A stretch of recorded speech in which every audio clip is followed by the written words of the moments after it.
Bonjour à toutes et tous, c'est Absolute et bienvenue dans ce nouvel épisode de Star Wars News.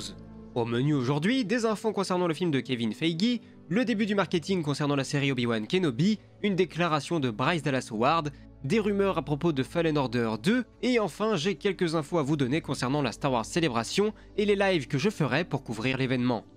Et commençons tout de suite avec la première info, celle concernant le film qui serait produit par Kevin Feige, la personne responsable du MCU, qui est depuis toujours un grand fan de la saga Star Wars, et son film serait écrit par Michael Waldron, à qui l'on doit les scénarios des épisodes de la série Loki et du dernier film Marvel en date, Doctor Strange in the Multiverse of Madness. Et pour avoir vu les deux, je trouve ça déjà plutôt rassurant car j'ai beaucoup aimé le film Doctor Strange et j'ai adoré la série Loki. Et donc, au cours d'une interview, le scénariste a pu brièvement évoquer son travail sur ce prochain film Star Wars en expliquant qu'il était satisfaisant pour lui d'écrire un scénario qui n'était pas une suite ou qui ne servait pas à connecter différentes œuvres entre elles, comme ce qu'il avait pu faire dernièrement pour le MCU. En lisant ceci, on peut donc s'attendre à un film standalone qui, je l'espère, s'éloignerait pas mal de la saga, que ce soit longtemps après l'épisode 9 ou bien avant l'épisode 1. À titre personnel, je trouve que c'est une excellente chose car vous commencez à le savoir, mais j'ai vraiment du mal avec le fait que toutes les productions Star Wars actuelles reposent sur des personnages que l'on connaît déjà ou sur l'espoir que des caméos et donc du fanservice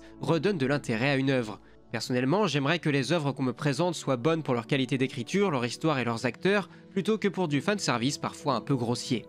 Mais voilà ce qu'il en est pour le peu que l'on en sait concernant ce projet qui ne devrait pas voir le jour avant un petit moment. Nous pouvons ensuite en venir à la série Kenobi, dont la communication et le marketing commencent à battre son plein. Avec notamment des petits clips reprenant les passages des deux trailers qu'on a déjà pu découvrir, pour annoncer l'arrivée dans moins de 2 semaines de cette nouvelle série, et sur Twitter nous avons également pu découvrir 5 images de promotion, chacune mettant en avant le sabre laser d'un protagoniste en particulier. Celui d'Obi-Wan, celui de Vador, celui de Reva, et ceux du Grand Inquisiteur et du 5e frère. C'est selon moi pour insister sur le fait que la série devrait comporter pas mal de scènes de combat au sabre laser, et comme Hayden Christensen a pu dire que les combats se rapprocheraient dans le style de ceux de la prélogie, ce n'est pas pour me déplaire, loin de là. Et toujours dans le domaine de la communication, nous avons également pu découvrir 3 nouvelles images, une nous dévoilant Kenobi sur Tatooine, une autre plus intéressante où le 5e frère semble s'en prendre verbalement à la 3e sœur, et enfin une dernière nous montrant Kenobi, sabre à la main.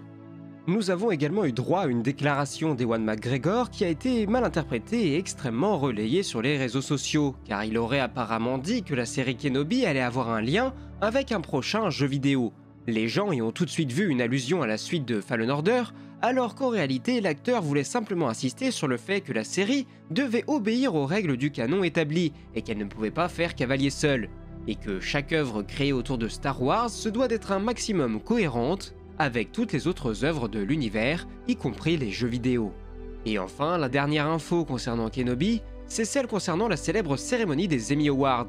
la cérémonie au cours de laquelle les séries télé sont mises à l'honneur. Et malheureusement, la série Obi-Wan ne sera pas intégrée dans l'édition 2022, car celle-ci ne prend en compte que les séries étant sorties entre le 1er juin 2021 et le 31 mai 2022. Or, à cette date butoir, seuls 2 épisodes sur 6 seront sortis.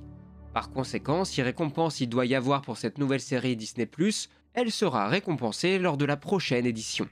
Ensuite, nous avons eu droit à une petite déclaration de Bryce Dallas Howard, réalisatrice de différents épisodes de The Mandalorian ou du livre de Boba Fett, à qui l'on a demandé si ça l'intéressait de travailler comme réalisatrice sur un film Star Wars. Ce à quoi elle a répondu qu'elle était extrêmement intéressée et qu'elle attendait que quelqu'un lui propose. Reste à savoir désormais sous quel genre de thème se porterait l'histoire qu'elle mettrait en scène, cependant en termes techniques et uniquement techniques, il n'y a pas à dire que les épisodes sur lesquels elle a pu officier font partie des meilleurs. Je me souviens notamment de ce long plan séquence au début de l'épisode 5 de la série Boba Fett qui était tout à fait impressionnant. D'autant plus qu'on a rarement l'occasion de voir ce genre de technique de réalisation sur les projets Star Wars. Donc attendons de voir bien sûr, mais sur le papier, je ne dirais pas non à ce qu'on lui confie la réalisation d'un film Star Wars.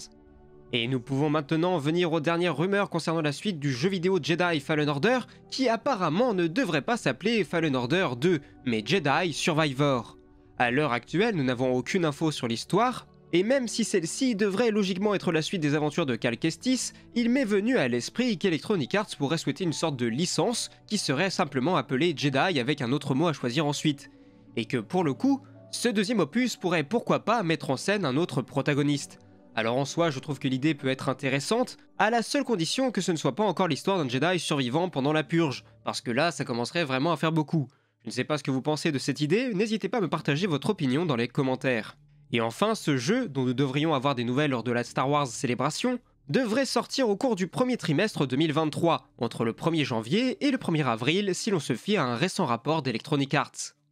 Et justement, concernant la Star Wars Célébration qui se tiendra du 26 au 29 mai, vous pouvez observer actuellement à l'écran le planning que je vous ai préparé, avec les différents panels que j'ai décidé de couvrir, car ce sont selon moi les plus intéressants, et ceux qui sont susceptibles de nous apprendre des choses intéressantes, avec pour certains la possibilité de découvrir des images ou des trailers. Ainsi, nous commencerons avec ce qui sera probablement le panel du jeudi soir, qui devrait être le plus intéressant, car il s'agit de celui consacré au futur des séries Star Wars, à savoir Obi-Wan Kenobi, Cassian Andor et The Mandalorian. On devrait probablement voir les acteurs et réalisateurs ou producteurs nous parler de ces projets, et avoir de nouvelles images ou même un trailer pour Andor qui n'est pas non plus à exclure. C'est un panel qui durera environ 1h30, et comme pour tous les autres, vous pourrez me retrouver en train de le caster sur Twitch à partir de 20h, voire un peu avant.